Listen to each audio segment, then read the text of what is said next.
So we always talk about Todd. It's one of those things. It we just throw things out there all the time, but we never really expand on it and really dig deep into it. That's And true. and so this concept of strengths and weaknesses, and we've all done SWOT analysis and things like that, but we don't necessarily do anything with that information. And so I want to dive deeper into this concept of identifying your business strengths and weaknesses. So for starters, is obviously you need to identify them, and it's not enough just to have them in your head. So write down, like have either a piece of paper. Use I'm a whiteboard guy. You're a big giant white post-it Spreadsheet guy. guy, yeah, or post-its, yeah. Or whatever the case is. Write down your strengths and weaknesses on separate sheets of paper. Here's a piece of paper that I've got my strengths. Here's my piece of paper that has my weaknesses. But dig a little deeper. Write a brief description. Why is this my strength? Why is this my weakness? Because identifying them is the first key. Yeah, the book 80/20 Principle is an awesome book too. I would read it. Included in the book, you're going to get your free Strength Finder uh, test, valuation, if you would, directly from the author. And and what it is it tells you specifically what your strengths are.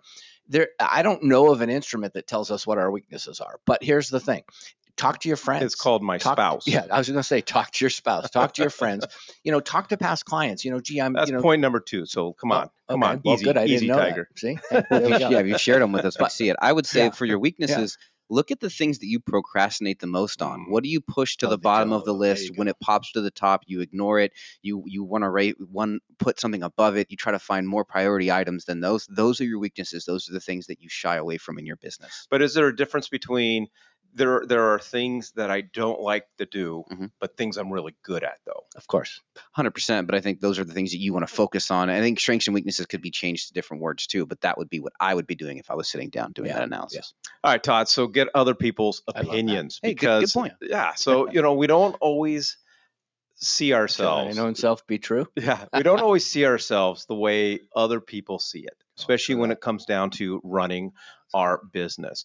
Because I'm in my personal business, I'm in it every single day. I'm in the trenches. I'm on the phones. I'm doing my business, and I have this self perception of what I'm really good at, self perception of what my weaknesses might be, but it may not be how other people see it. So as you mentioned, take some time after you've identified them, ask your family, and as you mentioned, coworkers, ask other agents that you have worked with, that you have a great relationship with, and ask your clients that you trust, past clients. I've got clients I've done 4, 5, 6 transactions with. I have that kind of relationship where I literally could just sit down and say, okay, well, what did I did good? What do you perceive as my strengths? What do you perceive as my weaknesses? If you have a coach, if you have a team leader, or anyone that you respect as a mentor.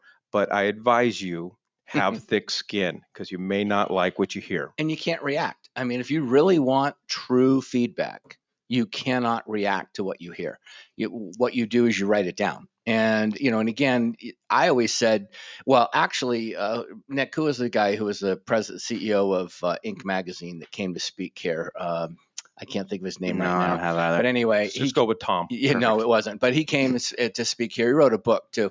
But the thing is he said, if you don't have somebody that doesn't like you, you're not doing your job. But the reality is, there are always, 50% of the people, no matter what you do, are going to like you. 50% of the people are going to react negatively to what you do. I'm saying it's okay to call the people that don't like you too and ask them, why don't you like me? I'm trying to improve myself. What can I do to overcome whatever it is? And I find that that's a super position to take. Yeah, I mean, I would say on this, getting people's opinions would be the individuals that you would respect their opinion of you. So, I mean, again, like Todd said, don't just call your best friend and say, hey, what am I awesome at? But you also don't want to call some random individual that you may or may not want to have opinion in your business. My father doesn't know anything that what I do, so I wouldn't call him and say, hey, what am I good at? He's not going to understand that. So again, it's speaking with people that you are working with on a more consistent basis. This would be something I'd be leveraging my cabinet, my title, my lender, my team partners in the industry that I work with daily, because that's the opinion I'm going to respect, and I want them to be honest with me because we work together almost every single day. And a lot of times they don't, your customers will tell you, you didn't listen to me, or I don't feel like you internalized what I was saying. Well, and that is, you can't just talk to one or two No, people. you can't. That's You're right. looking for the common theme. Exactly. Over that sample. Well, it's my gift to my friends. To give you number 3? No, every New Year's I offer. I mean, we're all coming up with New Year's resolutions, things that we should work on, and I offer to all my family and friends that I have suggestions for you.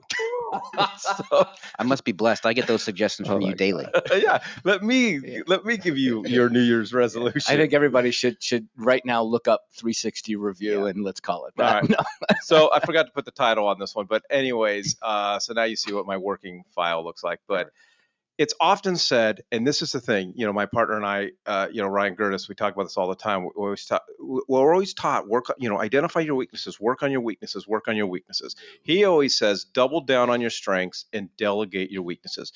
If these are the things that I'm really good at that help me make money, double down on it. And once I've identified my weaknesses, what weaknesses on that list can I delegate and or outsource, and to whom? Like we talk about all the time. You're crazy if you don't have a transaction coordinator. Because that is someone. I am terrible at organization. I'm terrible managing my transactions. So we brought in a full-time transaction coordinator, Julie. She's amazing. And so once you have identified your weaknesses, whether it's social media, I think everybody's weakness is CRM management. If those things are a weakness to you, figure out who can you delegate them. I have my kids working for me now, because they do things. They're very good at social media. They're very good at things that I wouldn't consider some of my strengths, and outsource to them. And write it for each one. If this is my weakness, if being of hiring a transaction coordinator, or my transaction management is a weakness, and I delegate it to someone, write a brief description on how that would impact your business. How would your different business be different if you didn't have to focus on A, B, and C? We've said this all along, in almost every webinar we have or podcast that we do. We're always talking about evaluate yourself. We're always talking about do a DISC assessment. There's multiple sides to this. One is learning how you're wired for you to think and how you look at yourself in the mirror. What we're talking about today is how other people perceive you.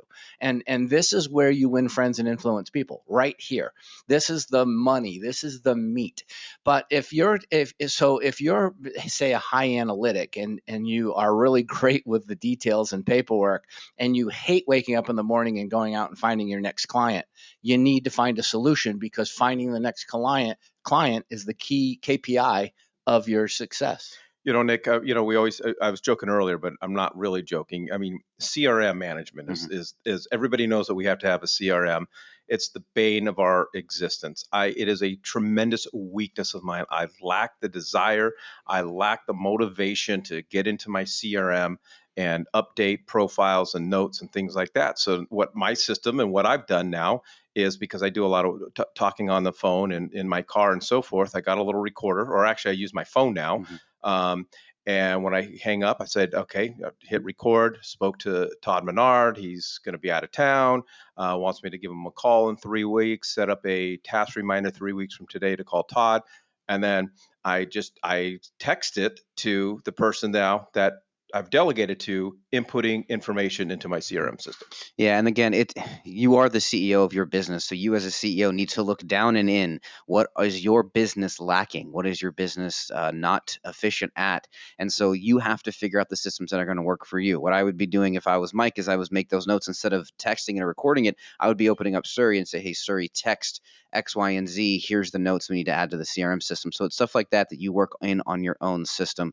This is a suggestion I'm going to make with a little carrot here. So I don't want us to start leveraging AI and Google as our brains. We as human beings need to continue to sharpen our brains, and we need to do this work. We need to write the descriptions. We need to try to pinpoint what we're not the best at. But something that I have found recently playing with ChatGPT, if I put in a bunch of bullet points, I can ask it to analyze those bullet points and it gives me a SWOT analysis. So it will help me find consistencies and themes in things that I'm not good at, in things that different divisions aren't good at. I can pump in and say, we need to focus on this, this, this, this, and this. Give me an analysis on what you're seeing here. And it will actually tell me, based on its robotic brain, kind of what it's seeing, which is super interesting. And again, it's a starting point. It's not going to give me all the answers, but at least it gives me a different perspective than I'm not thinking about. Somebody's going to have to show me how to use Siri. Anyways, so then the next step then is now write down, or you've identified your top strengths by self-assessment and by talking to other people.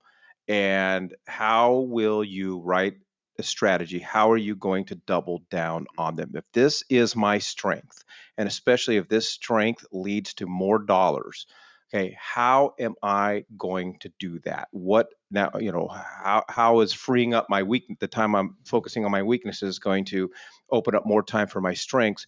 What are my key strengths? What am I going to do to double down on them? And then again, write a brief description on, if you had more time, or if your focus was on strength A, B, and C, how would that impact your business? For me, if I woke up tomorrow and I had nothing in the pipeline, I know I'm just going to open up my CRM and start calling people, because it's something I'm really good at, is on the phone and building those relationships and so forth. And how would that impact my business if I did that 3 hours every single day? I just want to say that, everybody's kind of picked their thing that they think is, the strong part about real estate. And I'm just going to say that the number one thing we all need to focus on is prospecting, learning to constantly prospect. That's either talking to people on the phone or meeting with them personally, one-on-one. And it's that old-fashioned saying from Jackie Kennedy, maybe many years ago: people don't care how much you know until they know how much you care. Okay, then you can break that down. Okay, you say prospecting. Yeah. When it comes down to prospecting, what are my weaknesses? No, exactly. And then Totally. what are my strengths? Yeah. And start doing that. Yes, definitely. Yes. All right. But I guess, it's Mike. Hey, how we always said we started this off with, we talk about it, but we don't follow through with it. How you can follow through with this is, once you've identified some of these things, get a coach. Mm-hmm. Yeah. And maybe your weakness is, I listen to the Monday morning podcast every morning and I don't take any of this stuff and implement Seriously. that. So at that point, we can I love it. help you. All right. All right.